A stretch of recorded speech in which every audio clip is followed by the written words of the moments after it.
കുഞ്ഞാ പോവാം.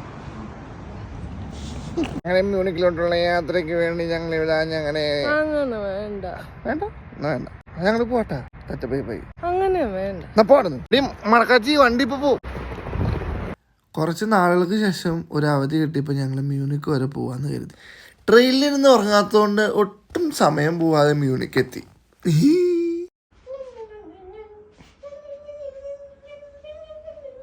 ട്രെയിനിലെ യാത്രയും ഉറക്കമൊക്കെ കഴിഞ്ഞ് വന്നൊന്ന് കുളിയൊക്കെ കഴിഞ്ഞ് ഞങ്ങൾ ഓൾഡ് ടൗൺ കാണാനായിട്ട് ഇറങ്ങി മ്യൂണിക്കിലോട്ട്.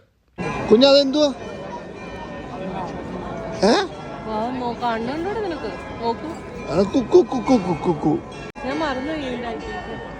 എന്തോ ഒരു ഐതിഹ്യമുണ്ട്, അവർ ഓടിക്കളിക്കും. ആക്ച്വലി ഇതിനു മുമ്പ് ഒരു വട്ടം നമ്മൾ മ്യൂണിക്കിലോട്ട് വന്നതുകൊണ്ടും മ്യൂണിക്കിലെ സിറ്റി എല്ലാം കണ്ടതുകൊണ്ട് തന്നെ ആ ഒരു എക്സൈറ്റ്മെന്റ് ഉണ്ടായിരുന്നില്ല കേട്ടോ. പക്ഷെ എന്നാലും ഞങ്ങളൊന്ന് ചുറ്റി കണ്ടു എല്ലാം. അത് കഴിഞ്ഞ് നേരെ ഒരു ചുമ്മാ ഷോപ്പിംഗ് എന്നും പറഞ്ഞ് കയറി. ആദ്യമായിട്ട് ഹൈ ഹീൽസ് ട്രൈ ചെയ്ത് നോക്കുന്നു. കുഞ്ഞിനെ കണ്ടു, കേരത്തൊന്നുമില്ലല്ലോ. ഓ പൊളിസാനം, നടന്നോക്ക്. എന്തിന്? അങ്ങനെ അന്നത്തെ ദിവസം കഴിഞ്ഞ് പിറ്റേ ദിവസം മോർണിംഗ് ഡാൻസ് പരിപാടികളാണ് നിങ്ങളിപ്പോൾ കണ്ടുകൊണ്ടിരിക്കുന്നത്. ഡാൻസ് പരിപാടികളൊക്കെ കഴിഞ്ഞ് ഇന്നത്തെ നമ്മുടെ ലക്ഷ്യം ടോപ്പ് ഓഫ് ദി ജർമ്മനി, ഏറ്റവും ഉയരം കൂടിയ ജർമ്മനിയിലുള്ള സ്ഥലവും പിന്നെ അതിൻ്റെ താഴ്വരയിലുള്ള ഒരു ലേക്ക് ഇപ്സിയും കാണാനായിട്ടാണ് ഇന്നത്തെ പാട്ടും കൂത്തും കഴിഞ്ഞിട്ടുള്ള പോകാനുള്ള ശ്രമം.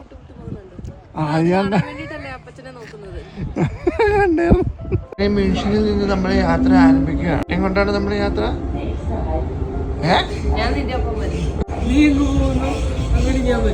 അങ്ങനെ രണ്ടാമത്തെ ദിവസം മോർണിംഗ് തന്നെ ഞങ്ങൾ യാത്ര തുടങ്ങി. സുറ്റ്പിറ്റ്സ് എന്ന് പറയുന്ന സ്ഥലത്തോട്ടാണ് ആദ്യം പോകുന്നത്. അവിടെ നിന്ന് ഒരു കേബിൾ കാർ എടുത്ത് നമുക്ക് പോകാം. പക്ഷെ ഞങ്ങൾ രണ്ടാമത്തെ ഓപ്ഷനാണ് എടുത്തത്. അവിടെ നിന്ന് ഒരു ഹാഫ് വരെ ട്രെയിൻ എടുത്തതിന് ശേഷം പിന്നെ കേബിൾ കാർ എടുത്ത് പോകണം. ട്രെയിനിലുള്ള യാത്ര വളരെ സുന്ദരമായിരുന്നു. മുകളിലൊക്കെ എത്തിക്കഴിഞ്ഞപ്പോൾ ഇപ്സി ലേക്കിന്റെ വ്യൂ ഒക്കെ നന്നായിട്ട് കാണാൻ പറ്റുമായിരുന്നു. അവിടെ ഇറങ്ങിയതിന് ശേഷം നമുക്ക് പുറത്തെ വ്യൂ ഒക്കെ കാണാനായിട്ട് പറ്റി. ഈ വ്യൂ ഒക്കെ വളരെ അടിപൊളിയായിരുന്നു. ഈ കാണുന്നതെല്ലാം മഞ്ഞാട്ടോ.